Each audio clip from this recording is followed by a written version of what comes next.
Kdeže omelety nesnáším. Zůstaňte tady. Zaťukám na stěnu a vy mi řeknete, jestli jste to slyšeli nebo ne. Jakou barvu mají moje oči? Smaragdovou. Přesně tak. S tímhle mužem jsem žila 20 let.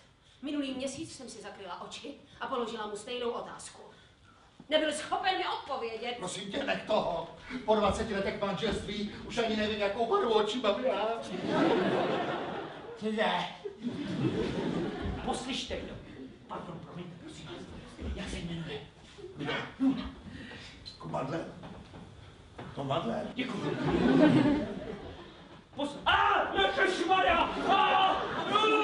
Masáž. Potřebujete radikální rehabilitační masáž. Zvedněte se.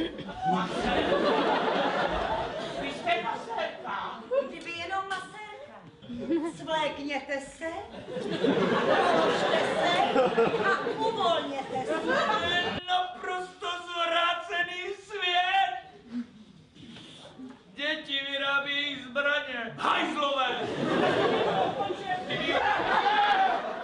Zdá se mi, že tu někdo je! Ano!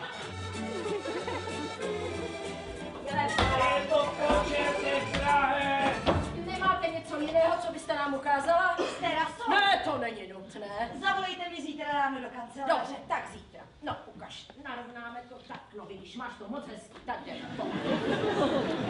Nashledanou, dámy a pánové. Tak co jí říkáte? Výtečná, skutečně výtečná. Takovouhle paštiku už jsem nejet nejmíň 12 let. Tak vidíte, kolik věcí člověk přichází.